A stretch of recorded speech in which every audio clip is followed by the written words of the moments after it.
Hola, buenos días, bienvenido a Aula Ikera. Hoy vamos a hacer un vídeo sobre los criterios de diseño de una planta fotovoltaica.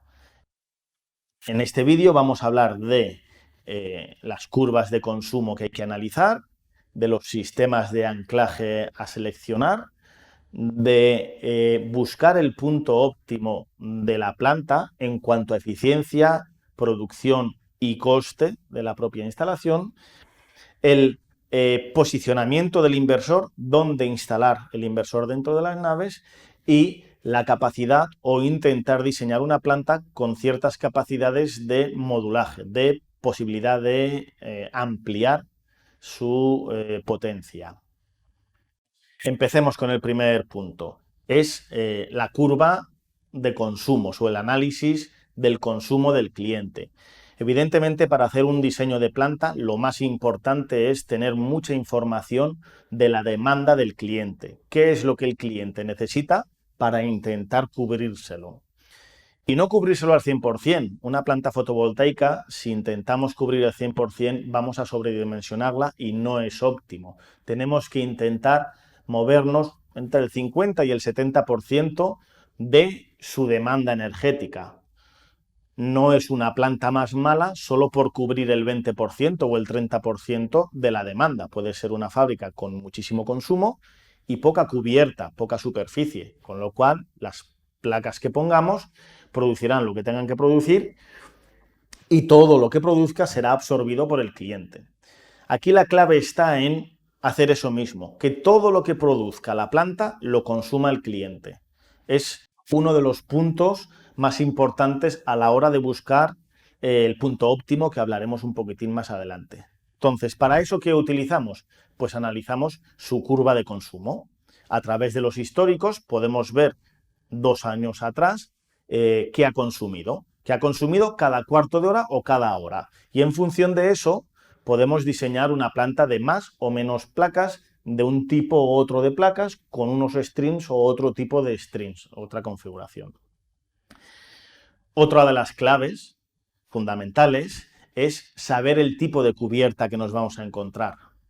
Porque no es lo mismo anclar unas placas en hormigón que en un panel sándwich, que es unas chapas con aislamiento, o en cualquier otro tipo de cubierta, o en teja, que también se puede poner. Entonces, cuando adquirimos los datos del cliente, aparte de la demanda energética y su perfil, tenemos que saber qué cubierta es la que dispone para poner placas.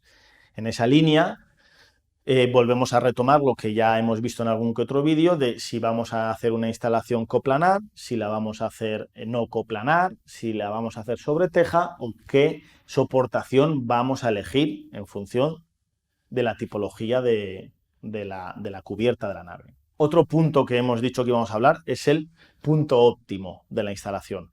¿Qué significa eso? Pues es el punto en el que buscamos que encontrar la máxima eficiencia posible de nuestra instalación fotovoltaica con el menor coste posible de producción, de instalación. Dicho de otra forma, gastándonos cierto dinero, ser capaz de generar la máxima energía posible, que es lo que se va a ahorrar el cliente.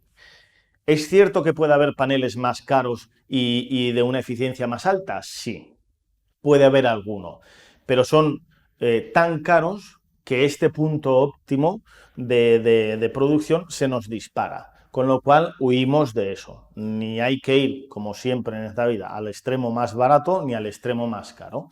Entonces, tenemos una filosofía de buscar el punto óptimo, de buscar con muy buen producto, buscar el punto donde produzcamos más energía con el coste más ajustado posible para esa energía, siempre cubriendo estas necesidades de en torno al 50-70% de aquella demanda que hablábamos de la curva.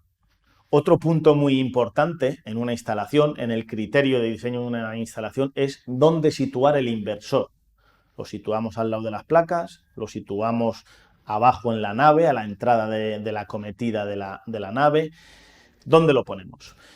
El inversor tiene varios hándicaps, sobre todo volvemos a hacer hincapié en la temperatura.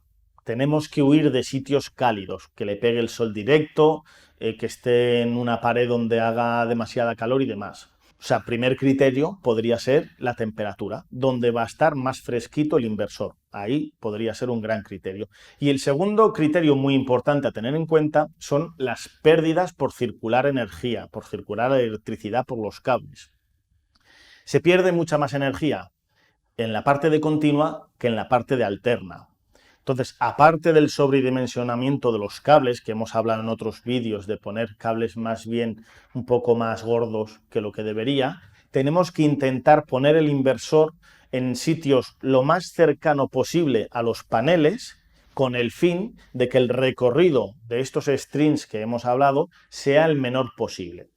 De tal forma que la eficiencia del conjunto, no solo del inversor, podamos dejar de perder pues algún que otro punto porcentual. En todo esto, y a la hora de elegir el inversor, también tenemos aquí unas cuestiones que plantearnos. Podemos poner un inversor con la capacidad total de las placas que hayamos instalado. Igual en placas hemos instalado 100 kilovatios. ¿Qué tenemos que instalar? ¿Un inversor de 100 kilovatios? ¿Un inversor de 80 o un inversor de 120? Hay muchos profesionales que dicen, no, con uno de 80 tenemos bastante porque yo ya cuento que va a tener unas pérdidas el campo de captación, nunca me va a llegar a dar los 100 que tengo instalado en el campo de captación y voy a estar por debajo de 80, con lo cual me ahorro un dinero y pongo un inversor de 80. Otros decimos, no, yo como mínimo voy a poner la potencia máxima de la planta. Por dos motivos, o incluso un poquitín más. Por dos motivos. Una, puede ser que tengamos días de mucha irradiación solar y que sí que alcancemos ligeramente el 100% de la potencia instalada en paneles, en placas. Y dos, porque puede ser que el cliente en ese momento, y eso es la negociación que hay que hablar con el cliente, no le vaya excesivamente bien hacer una instalación muy grande o tal como la necesitaría para sus necesidades.